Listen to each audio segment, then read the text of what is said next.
Welcome back to the channel. Today we are starting with our first drawing in AutoCAD. But before we start, I must first congratulate all of you for learning the AutoCAD tools and the interface. I know the software is not easy, especially when you open it for the first time, but we have gradually gone through the basic tools and we've seen the essential elements of this AutoCAD software. Now, any other tricks and additions that we might need for future purposes will be added as we start our first few drawings. Also, I must say thank you to all who leave a like and share this content so that others can reach it and benefit from these lessons. In this episode, we are going to put together the basic tools that we've learned to form an image. So it is an image that is fit for a first timer.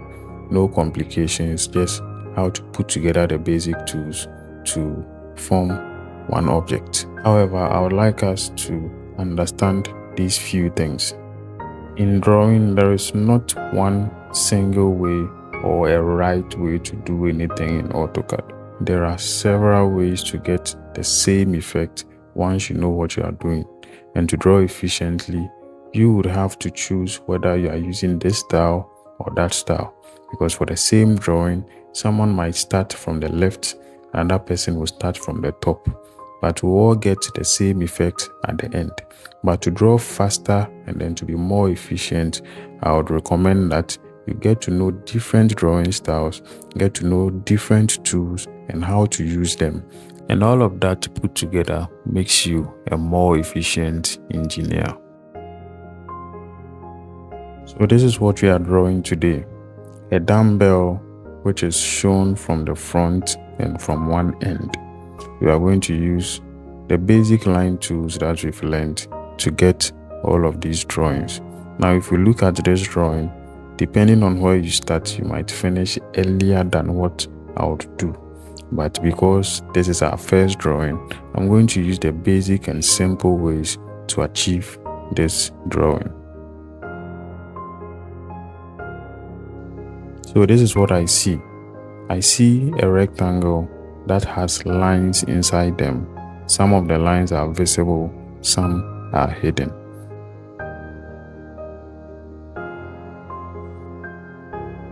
So I would first draw a rectangle and then use the explode tool to explode the polyline. Then I'm going to use the individual lines as reference lines to set off some distances that I can see from this particular drawing. So by exploding the rectangle, I can now select individual lines that I can use the offset tool to set them off by any distance.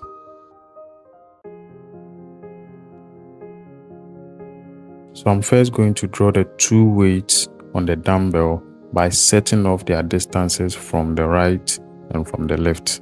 That is 30 millimeters.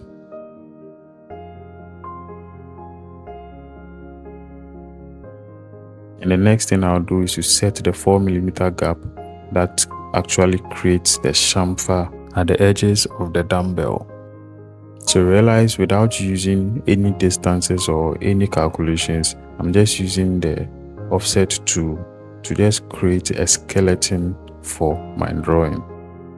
So because I know there is a center line too, I would like to use the center line to get the center line between the top line and the bottom line. But the offset tool does not work on the center line. So it is best if we go and then we use the normal line to look for the midpoint and then draw a line through there. Then we can use that line as a baseline to offset up and then offset down so that we can get the handle of the dumbbell. Now because I have my snap tracking on, once I start moving on that line and then I get to the midpoint, it is supposed to show me a green triangle, and AutoCAD will actually write that I am at the midpoint and I can draw a horizontal line to the other side. In drawing the horizontal line, I can just use the auto mode to help me draw a straight horizontal line without having a curved or slanted line. Then by looking at the drawing I have there, I can see the diameter of the handle is 11.3 millimeters. So to do that, what I'm going to do is to divide 11.3 by 2. Then I'm going to offset the middle line up and down by that distance.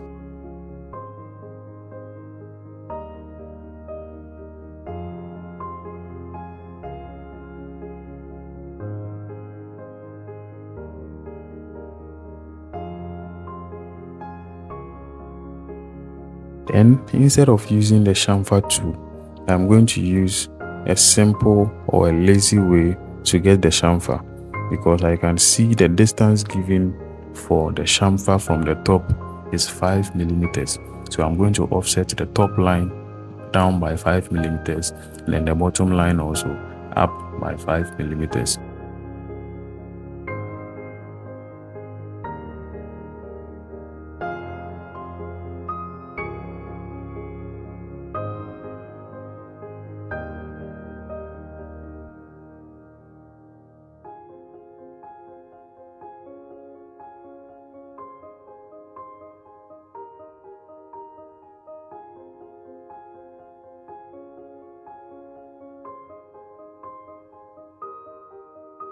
Once I do that, I get a framework that I can just use the visible lines to trace out the visible part of my dumbbell. Then also, instead of using the fillet tool, I'm going to use the tan radius tool to get the fillet at the joints. So to use my tan radius, I select my first line, I select the second line, then I enter the radius of the fillet. Then I get a circle that touches the two lines and also has a radius of 2.5. So I'm supposed to do 4 of the same circles, but because I can see this is just a mirror copy of the other, I'll just use the mirror tool to copy from the top to the bottom and from the left to the right.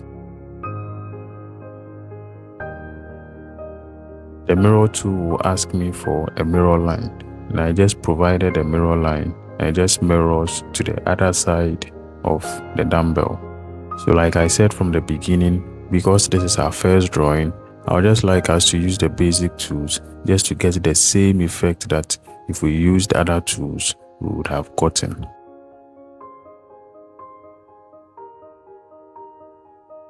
Once I have done this, we can see the skeleton or the framework of the dumbbell coming out. So I'll just use visible lines to now trace out what is actually supposed to be visible. So most times it is best if you can get a skeleton or a framework that you can extract your drawing from. Once the framework is in your mind, you just use the construction lines to first draw that framework. Then now things become easier when you start tracing out the visible object.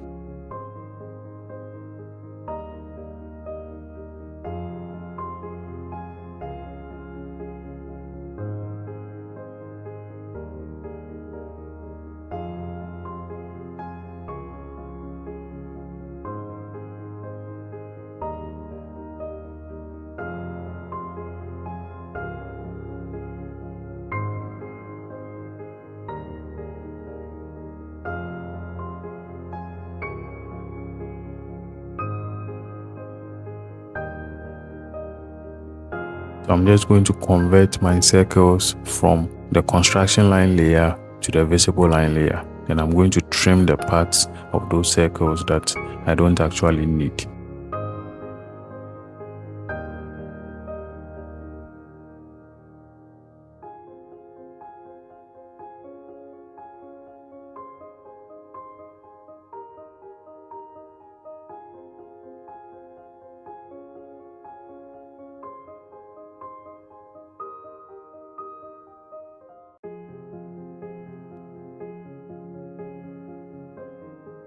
So by switching off the construction line layer, you can see our dumbbell starting to take shape.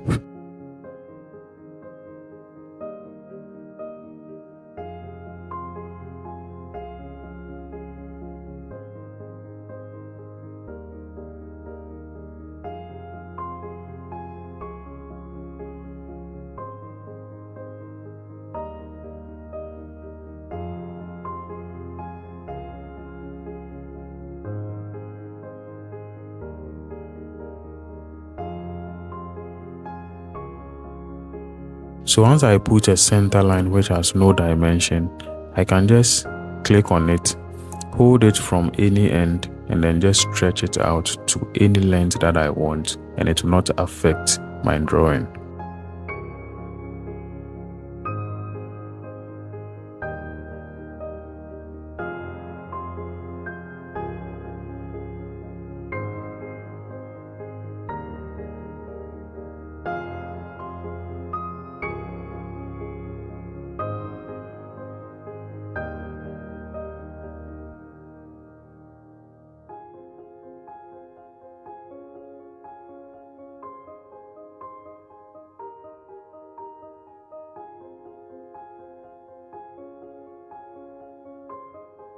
So once I have something significant now, let me put the construction lines back on so that I can use the same construction lines to get the end view of the dumbbell.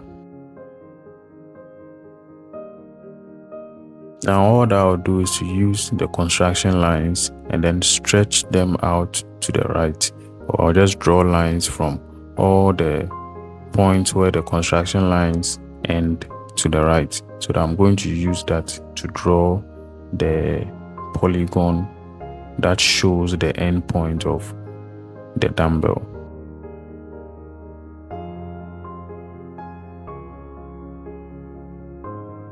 So to use a lazy way or a genius way, depends on how you look at it, I am going to get a reference line in the middle. So that reference line becomes the midpoint of my hexagon.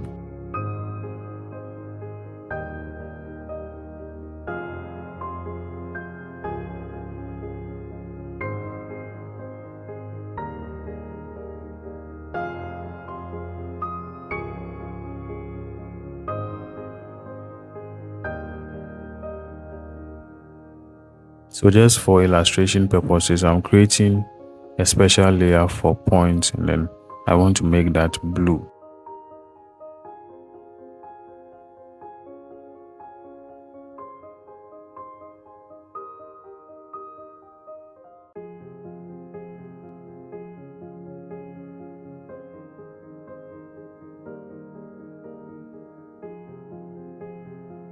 And if we've not said this already, once you are using a tool and you've not finished using the tool, for instance, I am drawing a circle and I want to use the circle tool again, all that I do is to press enter, and AutoCAD will give me the previous tool that I was using.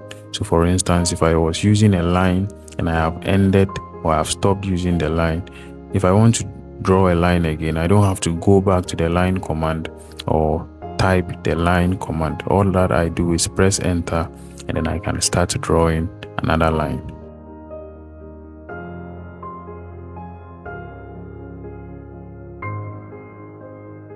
So here I realized the hidden line type that I chose was too big, or the gaps between them was too big. So I just changed the hidden line type from hidden x2 to hidden 0.5.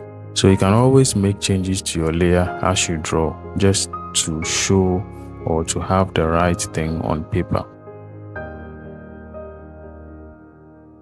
So I know, or I can see, the distance between the two vertices of the hexagon is 46.2.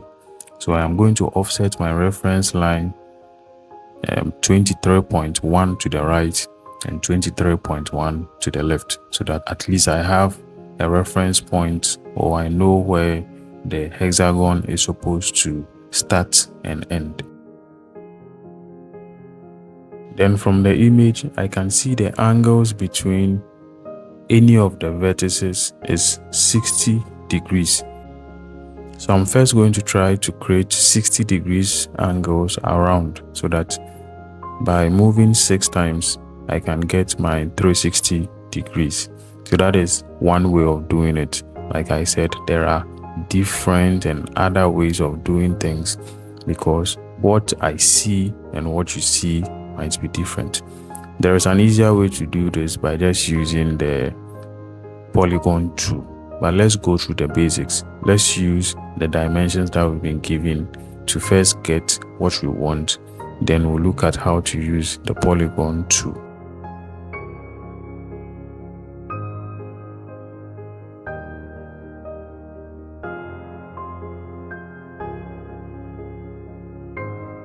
So to get a 60 degrees, I just press tab on my keyboard and then it moves to the angle, then I can get my 60 degrees.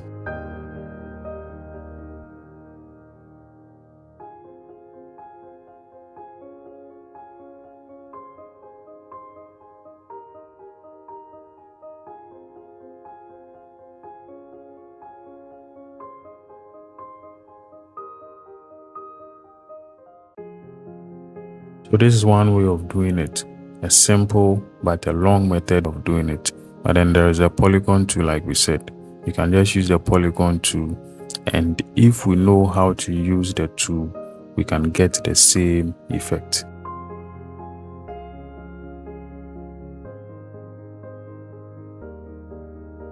So to use the polygon tool, I'm first going to enter the number of sides. So there I have a hexagon, which is 6 sides. Then I'm going to start drawing from the center. AutoCAD is going to ask me if it is an inscribed polygon or a circumscribed polygon. So an inscribed polygon in AutoCAD holds the polygon at one vertex. A circumscribed polygon holds the polygon at one edge. So looking at the drawing that I have and the skeleton that I have drawn there, I would want to hold it from one vertex and then place it at where my reference lines are. So I'll rather use the inscribed polygon instead of using the circumscribed. Then I am going to get the same effect. So in other videos, we are going to see how to use the inscribed and how to use the circumscribed efficiently. Then once I have done that, because I know the polygon is a polyline or the polygon is drawn with a polyline, I can just use the offset tool and then offset everything in by 5 millimeters.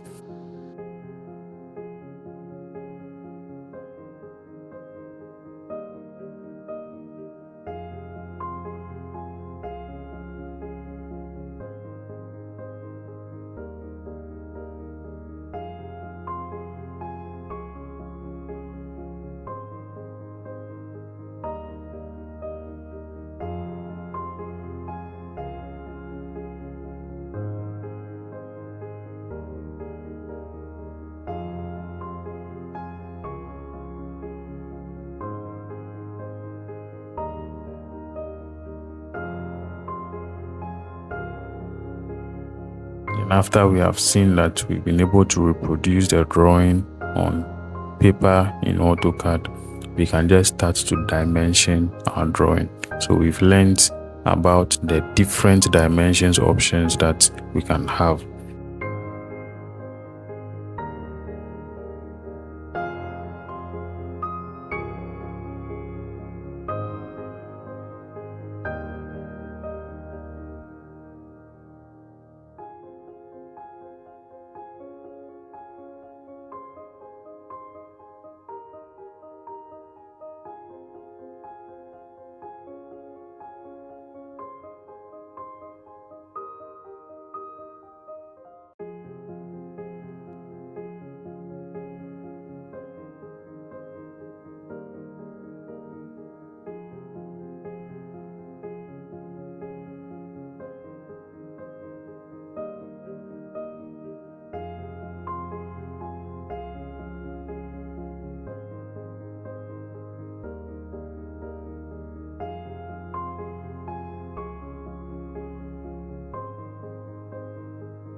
So like I said from the beginning, different people have different drawing styles. So for the same thing that we've done, looking at it carefully, I can see this is just a symmetrical object.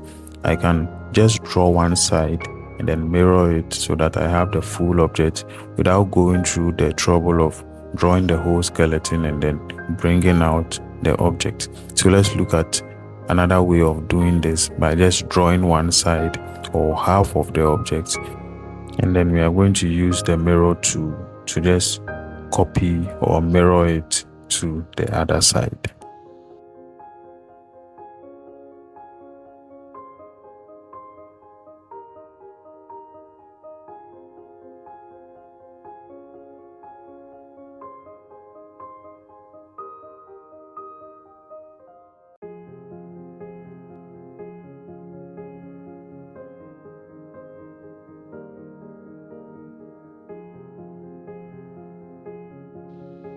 So once we are done with the drawing, we can go ahead and then save. We can go to the AutoCAD icon and then hover on the save as, so that we can just save it as a drawing. Also, we can use shortcuts like the Ctrl S for save and then Ctrl Shift S for save as. Then we can save the drawing in the name that we want.